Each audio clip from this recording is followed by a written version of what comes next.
ஜெயங்கொண்டார் எழுதிய கலிங்கத்து பரணி என்ற நூலில் 5 பாடல்களை இப்பொழுது நாம் பார்ப்போம். முதலில் கலிங்கத்து பரணிக்கான விளக்கம். நூல் குறிப்பு. பரணி என்பது பார்த்திங்கன்னா தமிழ் இலக்கியங்களில் வழங்கப்பெறும் 96 சிற்றிலக்கியங்களில் ஒன்றாகும். பிரபந்தம்னா சிற்றிலக்கியம்.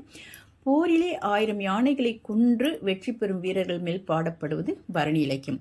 இதைதான் இலக்கண விளக்க பாட்டியல் என்ன கூறுகிறது என்றால், ஆணை 1000 அமரிடை வென்ற மாணவனுக்கு வகுப்பது பரணி என்று எந்த நூல் கூறுகிறது என்றால், இலக்கண விளக்க பாட்டியல் விளக்குகிறது. பரணி நூல்களுக்கு தோற்றவர் பெயரிலேயே தலைப்பு தரும் வழக்கம் உள்ளது. தோல்வியடைந்த கலிங்க நாட்டின் பெயரை வைத்து இந்த நூல் எழுதப்பட்டதால் கலிங்கத்து பரணி என்று அழைக்கப்படுகிறது. தமிழில் தோன்றிய முதல் பரணி கலிங்கத்து பரணி.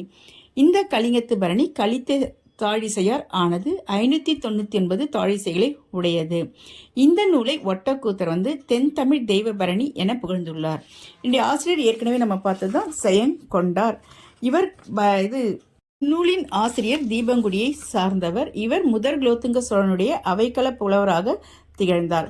இவரை பலப்பட்டடை சொக்கநாதர் பரணிக்கோர் ஜெயங்கொண்டார் என்று புகழ்ந்துள்ளார். இவர் பார்த்தீங்கன்னா மேலும் ஒரு நூலை படைத்துள்ளார். அது என்னன்னா இசை ஆயிரம் என்ற ஒரு நூலை படைத்துள்ளார்.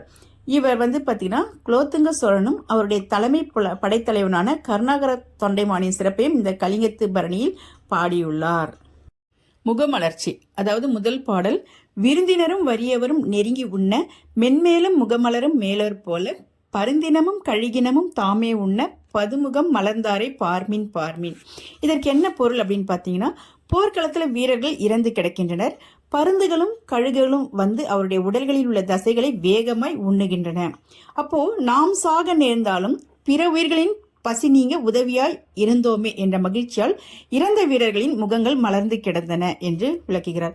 இது எதை போல என்று பார்த்தால், விருந்தினரும் வறியவரும் தம்முடைய வீட்டில் உண்ணுவதை பார்த்து மகிழ்ச்சி அடையும் வள்ளல்களைப் போல அந்த இறந்துபட்ட வீரர்களுடைய முகங்கள் மலர்ந்திருப்பதை பாருங்கள். பார்மீன் என்றால் பாருங்கள் என்று பொருள்.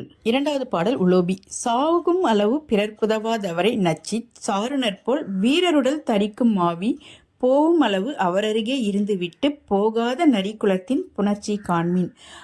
பிறர்க்கு உதவாதவர்களை அவர்களுடன் இருப்பவர்கள் சுற்றி காத்திருந்து விட்டு அவர் செத்ததும் அவருடைய பொருள்களை கவர்ந்து செல்வார்கள். அதை தான் இந்த கலிங்கத்து பரணியில சொல்றாங்க. போர் வீரர்கள் போரில் விழுந்த பின்பு அவருடைய உயிர் பிரியும் வரையில் காத்திருந்து விட்டு உயிர் பிரிந்ததும் உண்ணும் நரி கூட்டம் சேர்ந்திருப்பதை காணுங்கள் என்று இரண்டாவது பாடல் விளக்குகிறது.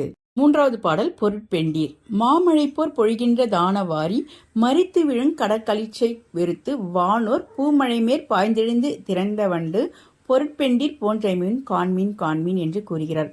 அதாவது போர்க்களத்திலே யானை உயிருடன் உள்ளவரை அதன் கன்னத்தில் ஒழுகும் மதநீரை உண்ட வண்டுகள் அந்த போர்க்களத்தில் யானை இறந்த பின்னர் அதனை விட்டு நீங்குவது போல என்பதை எதற்கு உதாரணமாக கூறுகிறார் என்று பார்த்தால், பணம் கொடுக்கும் வரையில் அவரை தழுவிய பொருட்பெண்டீர் பணம் தீர்ந்ததும் அந்த மனிதரை விட்டு நீங்குவதை போல நடந்து கொள்வதை பாருங்கள் என்று விளக்குகிறார். நான்காவது பாடல் கற்புடைய மாந்தர். சாய்ந்து விழும் கடங்கழிச்சினோடே சாய்ந்து தடங்குருந்தி இசைப்படின் கொடிகள் தாங்கள் காந்தருடன் கலைமலியதன் மேல் வைகும் கற்புடைய மாதரையொத்தல் காண்மீன் காண்மீன். அதாவது யானைகள் போர்க்களத்தில் சாய்ந்ததும் அதில் கட்டப்பட்டுள்ள கொடிகளும் தானும் சாய்ந்து அந்த குருதியில் அந்த போர்க்கள குருதியில் மிதப்பது போல கற்புடைய பெண்கள் என்ன பண்ணுவாங்கன்னா, தன்னுடைய கணவன் இறந்த பொழுது அவரை எரிக்கும் அந்த நேரத்தில் தானும் அந்த தீயில் விழுந்து எரிவது போலே அந்த யானையும் அதில் கட்டப்பட்டுள்ள கொடிகளும் இருப்பதை பாருங்கள் என்று நான்காவது பாடல் விளக்குகிறது.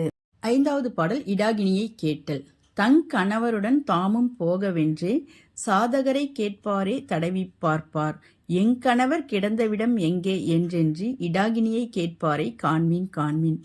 அதாவது போர்க்களத்தில் இறந்து கிடக்கின்ற கணவர்களை தழுவி அவர்களுடனே உயிருட எண்ணிய மனைவி தன்னுடைய கடவுளின் உடல் எங்கே உள்ளது என்று அந்த இடாகினி பேயை கேட்பதை இந்த கலிங்கத்து பரணியில் பார்மீன் என்று ஜெயங்கொண்டார் மிக அழகாக விளக்குகிறார்.